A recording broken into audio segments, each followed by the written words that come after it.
नमस्कार। मैं प्रवीण शर्मा स्वागत करता हूं आपका मेरे YouTube चैनल एस्ट्रो एजुकेशन में। मुझसे जुड़ने के लिए चैनल को सब्सक्राइब कर दें और बेल बटन को भी ऑन कर दें ताकि मेरे वीडियो की नोटिफिकेशन आपको अपलोड होते ही मिल जाए। दोस्तों, आज हम बहुत ही इंपॉर्टेंट टॉपिक के ऊपर बात करने वाले हैं कि जब भी कुंडली के फलित की गणना की जाती है, कुंडली के फलित की भविष्यवाणी की जाती है, तो किन किन बिंदुओं को आधार बनाया जाता है, किन किन बिंदुओं की गणना की जाती है। कुंडली के फलित की भविष्यवाणी करने के लिए कम से कम 20 प्रकार की गणनाएं करना बहुत ही आवश्यक होता है। वो 20 बिंदु कौन कौन से हैं, वो 20 प्रकार की गणनाएं कौन कौन सी हैं, उनके बारे में हम आज के वीडियो में बात करने वाले हैं। जिनमें से कुछ गणनाएं मैं आपको सिखा चुका हूं और बाकी की गणनाएं आने वाले वीडियो में मैं बताऊंगा। लेकिन कौन कौन सी गणना हैं, पहले हमें उन गणनाओं के बारे में जानकारी होनी चाहिए, उसके बाद हम उन गणनाओं को करना भी सीखेंगे। तो चलिए दोस्तों, शुरू करते हैं आज का वीडियो। एक उदाहरण कुंडली भी साथ में लेंगे। करतार ठाकुर, जो कि सुंदरनगर हिमाचल प्रदेश के रहने वाले हैं, उनकी कुंडली को हम उदाहरण के रूप में लेंगे और उससे भी हम समझने का प्रयास करेंगे कि किस प्रकार से कुंडली में फलित की भविष्यवाणी की जाती है। तो चलिए दोस्तों, शुरू करते हैं आज का वीडियो।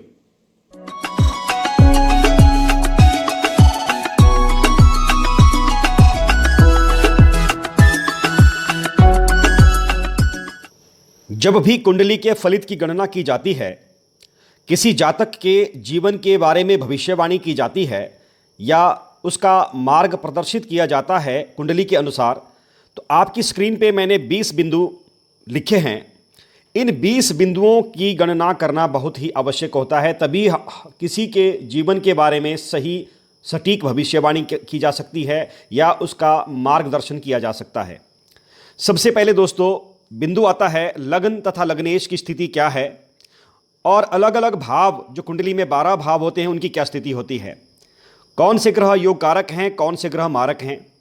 किसी को केंद्राधिपति दोष तो नहीं लगा है, ग्रहों की डिग्री के अनुसार उनका बल कितना है, लग्न को कहीं लग्न दोष तो नहीं लग गया है, कोई कितने प्रकार के राजयोग बन रहे हैं, विपरीत राजयोग तो नहीं बन रहा है, अगर कोई भाव त्रिक भाव में ग्रह बैठ गया है, कोई राशि परिवर्तन योग तो नहीं हो रहा है। इसमें 3 प्रकार के योग होते हैं मुख्य रूप से राशि परिवर्तन में। दैन्य योग होता है राशि परिवर्तन का, तो दैन्य योग में भी उसके पश्चात विपरीत राजयोग होते हैं, उसमें भी 3 प्रकार के होते हैं। इस प्रकार से कोई ग्रह उच्च या नीच राशि में तो नहीं बैठा है। अगर नीच राशि में बैठा है तो कहीं नीच भंग राजयोग तो नहीं बन रहा है। सूर्य के साथ जो ग्रह बैठे हैं वो कहीं सूर्य के साथ अस्त तो नहीं हो गए हैं। उसके पश्चात चलित चक्र में ग्रहों की स्थिति कहीं परिवर्तित तो नहीं हो गई है। अब चलित चक्र क्या होता है, इसके बारे में भी आपको समझाऊंगा। विभिन्न भावों के और विभिन्न क्षेत्रों के कारक ग्रह होते हैं, उनकी स्थिति क्या है, कैसे उन कारक ग्रहों को देखते हैं।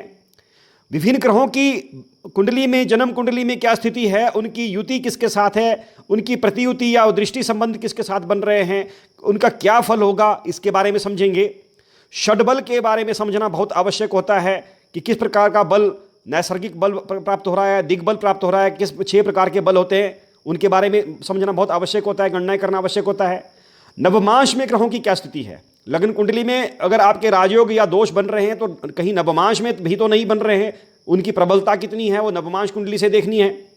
उसके पश्चात विभिन्न भावेशों में जो राशियां हैं और राशि स्वामी हैं, उनके नक्षत्र क्या हैं, उनकी स्थिति क्या है। नक्षत्रों के आधार पर भी गणना करना बहुत आवश्यक होता है कि कौन सा ग्रह कौन से नक्षत्र में बैठा है। उसके पश्चात बहुत ही इंपॉर्टेंट नियम होता है भावत भावम नियम। भावत भावम नियम के अनुसार भी हम गणनाएं करते हैं। भावत भावम नियम क्या होता है, इसके बारे में भी बात करेंगे। कुंडली में कौन कौन से राजयोग बन रहे हैं या कुंडली में कौन कौन से दोष बन रहे हैं। वर्तमान समय में जातक के बारे में विचार करना हो तो गोचर कुंडली के बारे में विचार किया जाता है। उसके पश्चात गोचर कुंडली का भी बिना षोडश वर्ग कुंडलियों के विचार नहीं किया जा सकता। गोचर कुंडली और उसमें अष्टक वर्ग चार्ट के अनुसार उसका विचार किया जाता है। अगर किसी विशेष बिंदु के ऊपर जीवन के चर्चा करनी है, विश्लेषण करना है, तो षोडश वर्ग कुंडलियां हैं, जैसे नवमांश है, दशमांश है, सप्तमांश है, चतुर्विशांश है, विशांश है। इस प्रकार से अलग अलग प्रकार की षोडश वर्ग कुंडलियां होती हैं, उनके बारे में डीप अध्ययन किया जाता है किसी विशेष क्षेत्र के बारे में देखने के लिए।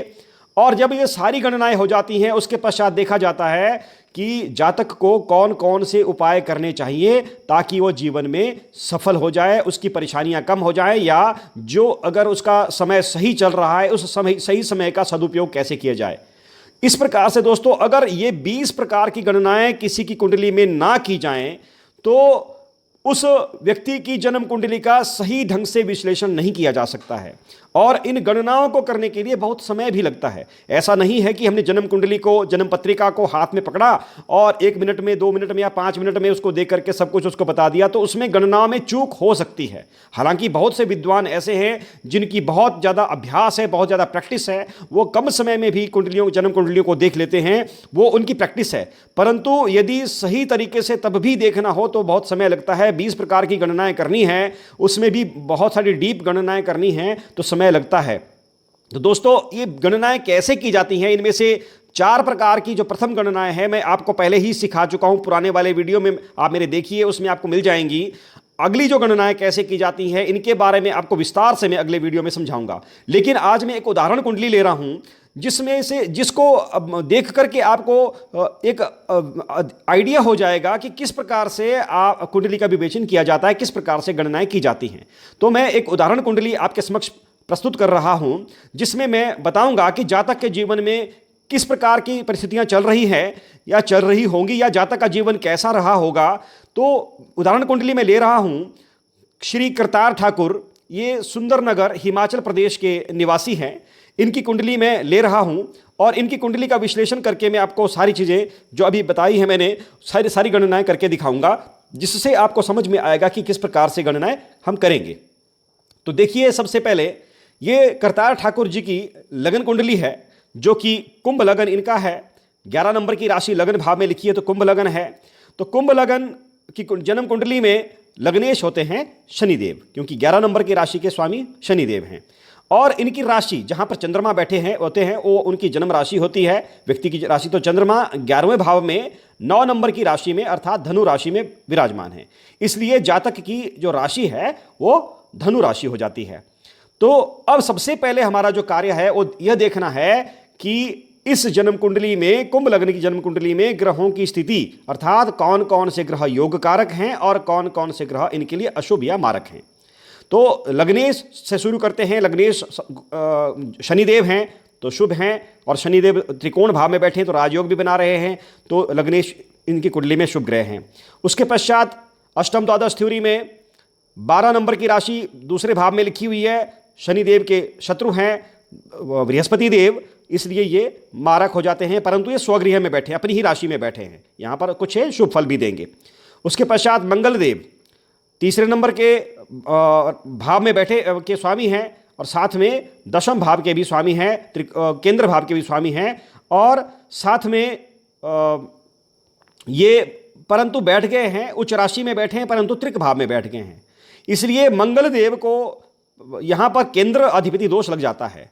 तो केंद्र अधिपति दोष लगने के कारण मंगल देव मारक हो जाते हैं, हालांकि केंद्र के स्वामी हैं।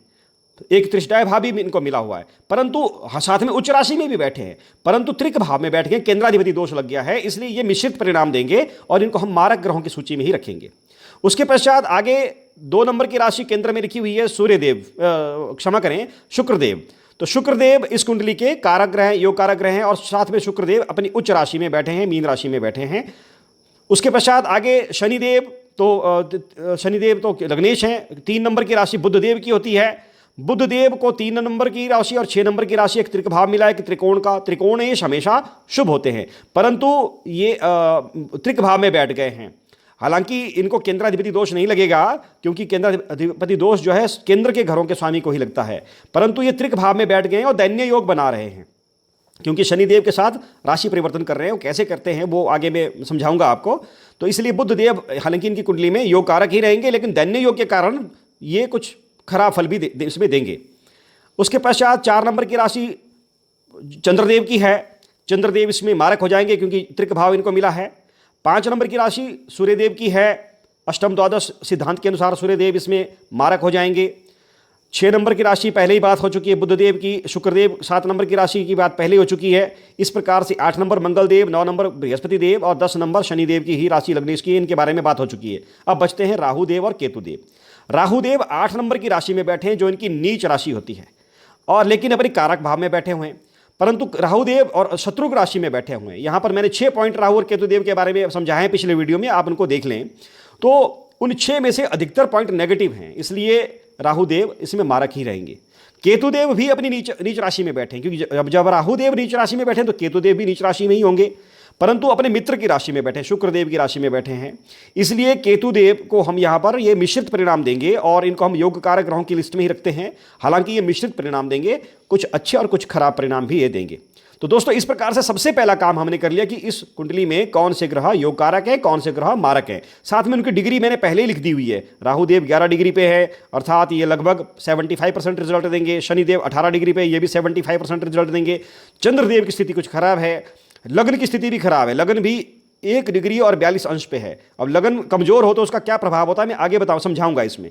और चंद्रदेव की डिग्री भी कम है, इसके बारे में भी आगे समझाऊंगा कि क्यों, इससे क्या प्रभाव जातक के ऊपर पड़ेगा। तो सभी ग्रहों की डिग्रियां यहाँ पर लिखी है। ग्रहों की डिग्री के अनुसार उनका कितना बल है वो मैं पिछले वीडियो में समझा चुका हूँ। आप मेरे पिछले वीडियो देख लें जिनको ये बात अभी समझ में नहीं आ रही है। तो दोस्तों, अब आगे बढ़ते हैं। अब देखते हैं इनकी चलित कुंडली। अब चलित कुंडली में क्या होता है, चलित कुंडली क्या होती है, इसके बारे में आगे बात करेंगे। लेकिन चलित कुंडली में ग्रहों की स्थिति कुछ परिवर्तित हो रही है। जो ग्रह स्क्रीन पे दिख रहे हैं वो तो वैसे ही है, परंतु 3 ग्रह अपने भाव से आगे बढ़ चुके, संधि में आ गए हैं। तो वो ग्रह 3 कौन कौन से हैं? एक सूर्यदेव हैं, जो लगन से बढ़कर के दूसरे भाव में आ गए। चंद्रदेव 11वें भाव से 12वें में आ गए हैं, और बुधदेव 12वें भाव से 10 नंबर की राशि से लगन में आ गए हैं। तो इस प्रकार से ये 3 ग्रह अपने स्थान बदल चुके हैं, ये संधिगत हो गए हैं अपने स्थान से भाव चलित में, या आगे इनका स्थान परिवर्तन हो गया है। तो इसलिए ये मिश्रित फल देंगे। ये इस जैसे चंद्रदेव यहाँ का फल भी देंगे और यहाँ का भी देंगे, बुधदेव यहाँ का भी देंगे, यहाँ कोई कभी यहाँ का देंगे, कभी यहाँ का देंगे, सूर्यदेव कभी यहाँ का देंगे, कभी यहाँ का देंगे। इस प्रकार से चलित कुंडली को देखना भी बहुत आवश्यक होता है। चलित कुंडली के बारे में भी आगे बात करेंगे, क्योंकि अभी आज मैं आपको एक एग्जाम्पल से समझा रहा हूँ कि किस प्रकार से गणनाएं की जाती हैं, ताकि जब आप आगे मेरे वीडियो देखें तो आपको ये समझ आए कि हाँ, इस प्रकार से गणना से ऐसा होता है। तो इसलिए इसको इस प्रकार से हमने समझना है। तो दोस्तों, अब आगे बढ़ते हैं। अब बात करते हैं दोबारा से लग्न कुंडली की। लग्न कुंडली में देखेंगे कि कौन कौन से ग्रह मुख्य रूप से क्या क्या अब फल इनको देने वाले हैं। जैसे सबसे पहले हम बात करेंगे सूर्यदेव की। तो सूर्यदेव लग्न भाव में बैठे हैं। अब लग्न भाव में शत्रु राशि में बैठे हैं, शनिदेव की राशि में बैठे हैं, कुंभ राशि में बैठे हैं। सूर्यदेव और शनिदेव शत्रु हैं, इसलिए ये स्वास्थ्य को खराब करेंगे और धन अर्जित करने के लिए परिश्रम करवाएंगे। व्यवसाय में सफलता देंगे, परंतु बहुत परिश्रम करवाएंगे। व्यक्ति को, जातक को क्रोधी बनाएंगे। तो करतार ठाकुर जी की जन्म कुंडली को देखकर के लग रहा है कि ये बहुत क्रोधी है, क्रोधी स्वभाव इनका है। और सूर्यदेव अपनी सप्तम दृष्टि अपने ही भाव में डाल रहे हैं, सप्तम भाव में।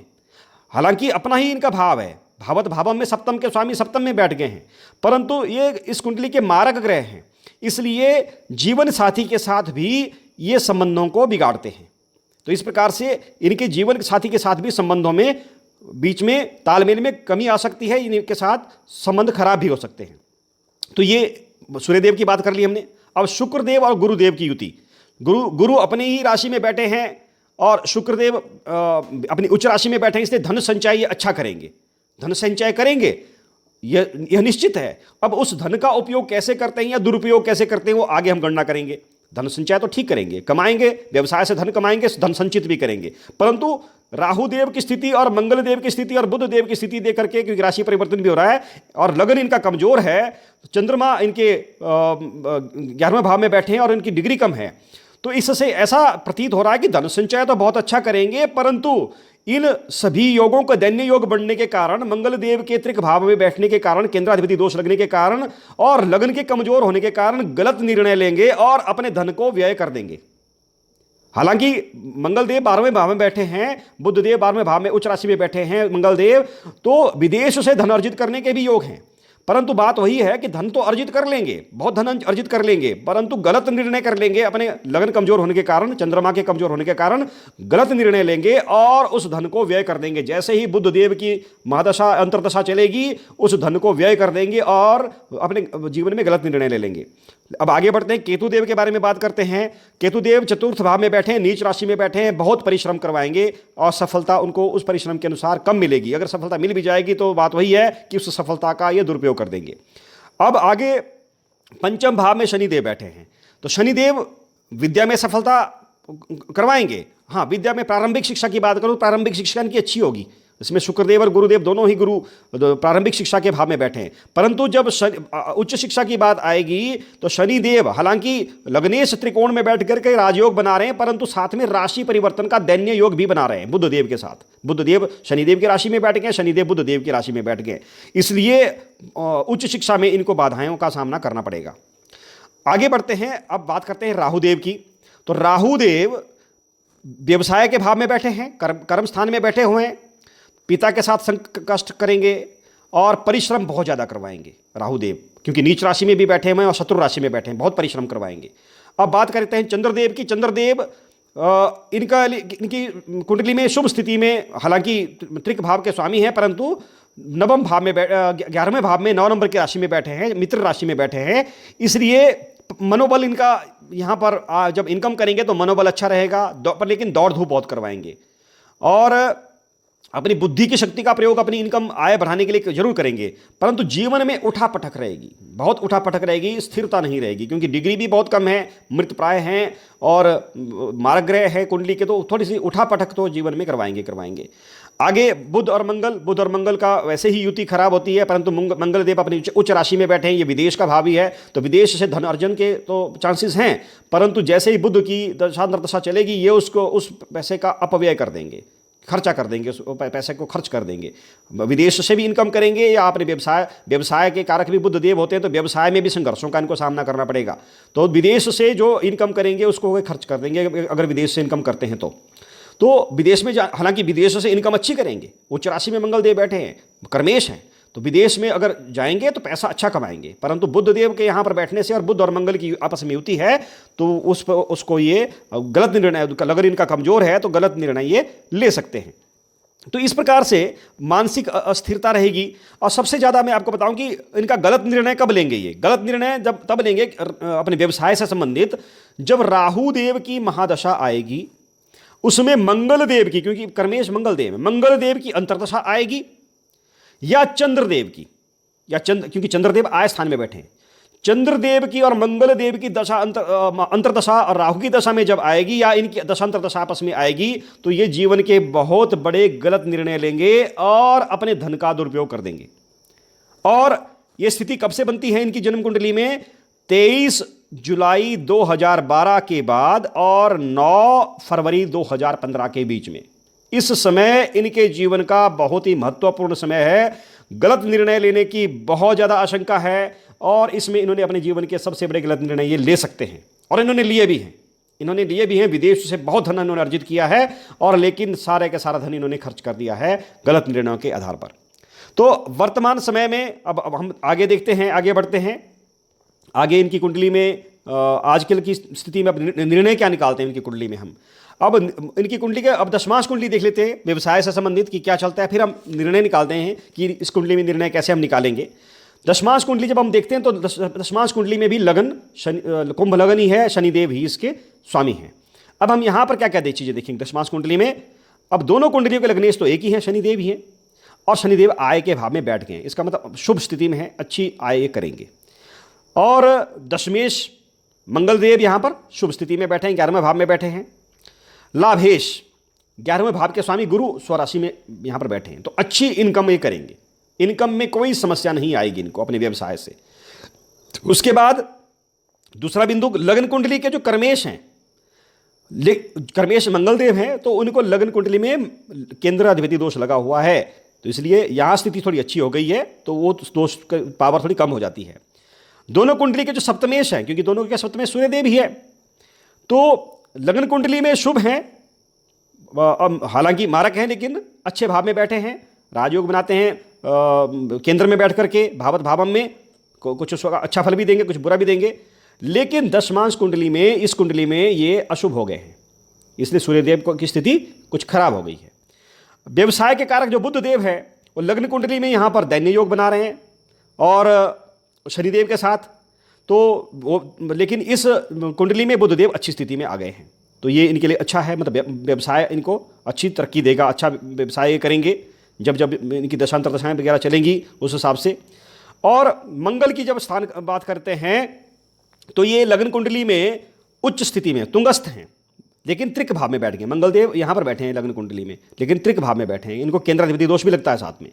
जो लग्नेश शनिदेव हैं वो राजयोग बनाते हैं, लेकिन साथ में शनिदेव यहाँ बैठे हैं लग्न कुंडली में और बुध देव यहाँ बैठे हैं, लेकिन साथ में राशि परिवर्तन का दैन्य योग भी बना रहे हैं, जो कि खराब योग होता है।